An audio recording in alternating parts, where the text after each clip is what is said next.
Hello students, आपका स्वागत है आपका अपना यूट्यूब चैनल में। और आज हम बात करेंगे 2023 के लिए बोर्ड परीक्षाओं के लिए और मेन इम्पोर्टेंट चैप्टर है। इससे आपका ये क्वेश्चन यानी कि न्यूमेरिकल पूछा जाता है। सब्जेक्ट है फिजिक्स, क्लास 10th के लिए है। लेसन 2 है, प्रकाश का अपवर्तन है। ठीक है, पार्ट का नाम जो है प्रकाश का अपवर्तन है। अंक एक प्रश्न है, इसके लिए मैं थोड़ा बेसिक बता दूं कि एन का मतलब होता है यहाँ यानी कि अपवर्तनांक होता है। अपवर्तनांक होता है एन का मतलब। साइन आई, आई का मतलब होता है आपतन कोण आई होता है, यानी आपतन कोण क्या होता है, आई होता है, ये आपतन कोण होता है। और ये आर का जो मतलब होता है अपवर्तन कोण आर होता है। ठीक है, अगर आपसे पूछ ले वायु के सापेक्ष कांच का अपवर्तनांक यानी कि वायु के सापेक्ष कांच का अपवर्तनांक क्या होता है, एक फॉर्मूला होता है आपका। वायु फॉर्मूला होता है वो होता है कांच के सापेक्ष वायु का अपवर्तनांक। ये आपका क्या होता है, एक सूत्र होता है। और ये भी क्या होता है, सूत्र होता है। ठीक है, और एक सूत्र होता है हमारा, मैं बताते चलूं, एन बराबर साइन सी। और सी का जो मतलब होता है आपका क्रांतिक कोण मतलब होता है। ठीक है, सी का मतलब जो है क्रांतिक कोण होता है। ठीक है, तो हम मैं क्वेश्चन करूंगा, एक करूंगा, क्या कह रहा है, वायु के सापेक्ष जल एवं कांच के लिए अपवर्तनांक क्रमशः 4/3, 3/2 ज्ञात कीजिए। तो इसमें दो सवाल दिए रखे हैं। पहला पूछ रहा है कि कांच के सापेक्ष जल का अपवर्तनांक क्या होगा। दूसरा क्वेश्चन पूछ रहा है जल के सापेक्ष कांच का अपवर्तनांक क्या होगा। ठीक है, अब क्वेश्चन कह रहा है, यहां से पकड़ेंगे क्वेश्चन को, हम हल करेंगे। और इसमें दो क्वेश्चन दिए रखे हैं कि वायु के सापेक्ष, जो सापेक्ष कहता है उसको हम पहले लेंगे। वायु ए से मतलब एयर, एयर मानी होती है हवा। ठीक है, तो ये वायु है, ए से प्रदर्शित कर रहे हैं हम। वायु के सापेक्ष कांच का अपवर्तनांक यानी कि कांच मतलब ग्लास सी। ठीक है जी, तो वायु के सापेक्ष कांच का अपवर्तनांक यानी कि जी कितना दिया रखा है, क्रमशः दिया रखा होगा। वायु के सापेक्ष जल का दिया रखा है, तो पहले जल लिख लेंगे हम, जल का दिया रखा है तो जल का कितना दिया है, 4/3 दिया है। ठीक है, और हम क्या करेंगे, अब फिर कह रहा है कि वायु के सापेक्ष जल का तो हो गया। अब क्या कह रहा है, वायु के सापेक्ष कांच का अपवर्तनांक। तो वायु के सापेक्ष कांच का अपवर्तनांक कितना दिया रखा है, 3/2 दिया रखा है। ठीक है, अब बूझ किसके दिया है, कांच के सापेक्ष। नंबर 1 क्वेश्चन कह रहा है, इसका उत्तर देना होगा हमें कि कांच के सापेक्ष, बहुत ही मोस्ट आईएमपी क्वेश्चन है आपका। कांच के सापेक्ष, कांच के सापेक्ष जल का बूझ रहा है, तो कांच के सापेक्ष जल का निकालना होगा। तो हम पहले कांच के सापेक्ष जल का निकाल लें, पहला क्वेश्चन कर लें कांच के सापेक्ष जल का। तो हमारे ये डब्लू है, ये पहले है, तो हम पहली वाली चीज उठाएंगे, डब्लू इसमें कॉमन है देखो, तो पहली वाली चीज ले लेंगे ANW, और जो बचा है वो यहां ले लेंगे। ठीक है, ठीक है, अब क्या करेंगे, ANW का मान कितना है, 4/3 है। मुख्य लाइन आएगी आपकी ANG का मान कितना है, 3/2 है। ठीक है, अब क्या करेंगे, हम दो को ऊपर पहुंचा देंगे, दो को ऊपर पहुंचा देंगे, तो 4×2/3 और 4×2 8 और 3×3 9। ये आपका क्या होगा, आंसर होगा पहले का, पहले क्वेश्चन का आंसर होगा। अब ये दूसरा क्वेश्चन है, वो क्या कह रहा है, जल के सापेक्ष, जल के सापेक्ष, देखो जल पहले ले लिए, सापेक्ष बोल रहा है, सापेक्ष बोलेगा उसको पहले लेंगे, जल के सापेक्ष। कांच का बोल रहा है तो कांच का।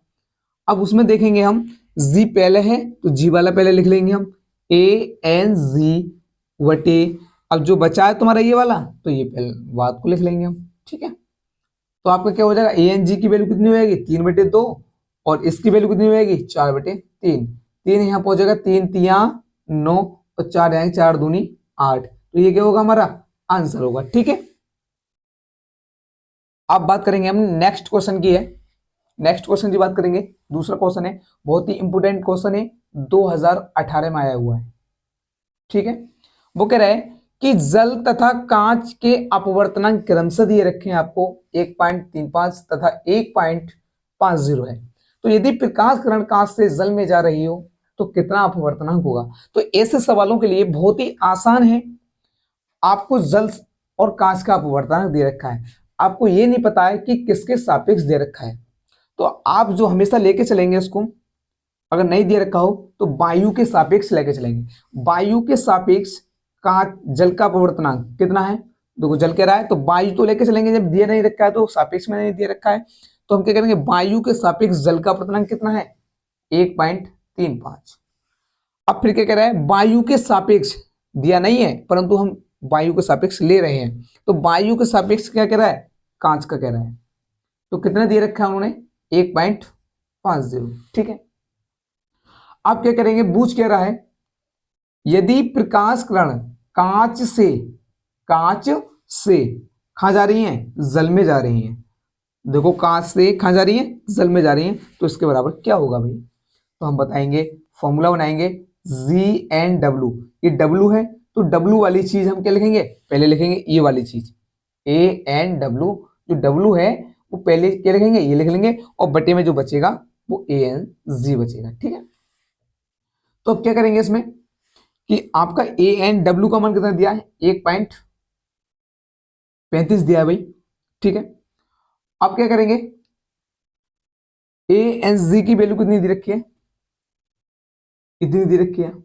ठीक है, अब एक चीज देखेंगे इसमें, दो के बाद यहां पॉइंट है और दो के बाद यहां पॉइंट है, पॉइंट हट जाएगा और आपका 135 बटे इतना बचेगा। सही है, हम काटेंगे इसको, 15 नेमा 135 होते हैं, 15 ढाई 150 होते हैं। ठीक है, तो आपका आंसर आएगा 9/10। एक जीरो है तो एक के बाद क्या लग जाएगा, इसमें पॉइंट लग जाएगा, ये हमारा क्या होगा, आंसर होगा। और हम बात करेंगे नेक्स्ट क्वेश्चन की, बहुत ही मोस्ट इंपोर्टेंट क्वेश्चन है, कह रहा है कि वायु तथा जल में प्रकाश की चाल क्रमशः दी रखी है, तो वायु में प्रकाश की चाल कितनी होगी, लिख देंगे वायु में प्रकाश की चाल इसे बोल सकते हैं, निर्वात में प्रकाश की चाल भी बोल सकते हैं, 3 × 10⁸ मीटर प्रति सेकंड होती है, ये बोल दो वायु में प्रकाश की चाल कितनी दे रखी है, 3 × 10⁸ मीटर प्रति सेकंड दे रखी है। और जल में प्रकाश की चाल कितनी दे रखी है, जल में प्रकाश की चाल कितनी दे रखी है, 2.25 × 10⁸ मीटर प्रति सेकंड दे रखी है। ठीक है, तो बूझ कह रहा है वायु के सापेक्ष, जिसके सापेक्ष कहता है उसको पहले लेंगे, वायु के सापेक्ष जल का, तो जल का बूझ रहा है भाई, तो हम लिख लेंगे, इसका फॉर्मूला बना लेंगे। तो पहले क्या देखिए, वायु में प्रकाश की चाल, वायु में प्रकाश की चाल, बहुत ही मोस्ट इंपोर्टेंट क्वेश्चन, की चाल वटे हो जाएगी जल में प्रकाश की चाल। ठीक है, तो हमारा वायु में प्रकाश की चाल 3 × 10 की पावर कितने दे रखी है, 8 दे रखी है, मीटर प्रति सेकंड दे रखी है। और हमारे जल में प्रकाश की चाल 2.25 10 की पावर 8 मीटर प्रति सेकंड दे रखी है। मीटर प्रति सेकंड से मीटर प्रति सेकंड कैंसिल हो जाएगा, 10 की पावर से 8 10 की पावर कैंसिल हो जाएगी। ठीक है, तो आप क्या करोगे, आपके क्या बचेंगे, 3/2.25, पॉइंट हटेगा तो 2 जीरो बढ़ जाएंगे। ठीक है, 300/225, इसको आप काटोगे, कितने से कटेंगे, ये 5 से काट लो पहले, 5 × 6 = 30। ठीक है, और 5 चौक और 5 पंजे। ठीक है, 5 एकान 5 और 5 दूनी 10 और 5 ने 45, 3 चौक 12 और 3 तियां 9। ठीक है, अब क्या करोगे, 4 से 3 को भाग दोगे, 4 से 3 को भाग दोगे, 3 एकान 3। ठीक है, 3 तियां 9, 3 तियां 9, तो ये क्या आएगा आपका, वायु के सापेक्ष जल का अपवर्तनांक आएगा। ये क्या आ गया, ये अपवर्तनांक आ गया। ठीक है,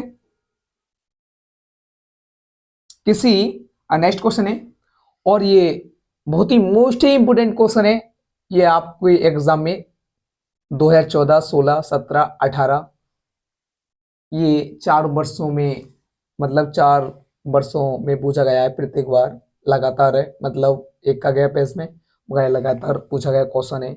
बहुत ही मोस्ट चांस है इसके आने के 2023 में। कह रहा है कि किसी ध्रुव का वायु के सापेक्ष, किसी ध्रुव का वायु के सापेक्ष, तो वायु पहले आएगी, के सापेक्ष किसका, ध्रुव का, या डी, ध्रुव मान लेते हैं हम, डी के लिए मान ले, ठीक है, के सापेक्ष जो क्रांतिक कोण है कितना है, क्रांतिक कोण कितना है, 45 डिग्री है। क्रांतिक कोण को हम सी से प्रदर्शित करते हैं, 45 डिग्री है, ठीक है। किसी ध्रुव का वायु के सापेक्ष क्रांतिक कोण कितना है, 45 डिग्री, यानी कि जो सी का मान है वो कितना है, 45 डिग्री है क्रांतिक कोण, ठीक है, इसे बोल सकते हैं सी का मतलब क्रांतिक कोण। तो कह रहा है क्वेश्चन कि वायु के सापेक्ष, वायु के सापेक्ष ध्रुव का अपर्तनांक क्या होगा। बहुत ही इजी क्वेश्चन है, परंतु देखने में तो हाइड है, खैर वो, मगर करने में बहुत अच्छा है। तो क्रांतिक कोण 45 दे रखा है और आपसे पूछा है कि वायु के सापेक्ष ध्रुव का अपवर्तनांक क्या होगा। मैंने एक फॉर्मूला बताया होगा कि n बराबर, यानी कि अपवर्तनांक बराबर होता है 1/sin c, ठीक है। अपवर्तनांक कितना दे रखा है ये पूछ रहा है हमसे, वायु के सापेक्ष का ध्रुव का अपवर्तनांक पूछ रहा है, तो 1/sin, और c की वैल्यू कितनी है आपकी, 45, कितनी है, 45। तो आपको पता होगा त्रिकोणमिति में आपका sin 45 का जो मान होता है वो कितना होता है, देखो कितना होता है, √2 होता है, ठीक है। और हमारी ए वाली भिन्न ऊपर आ जाएगी, तो √2/1, यानी कि √2, ये क्या होगा आपका आंसर होगा, ठीक है।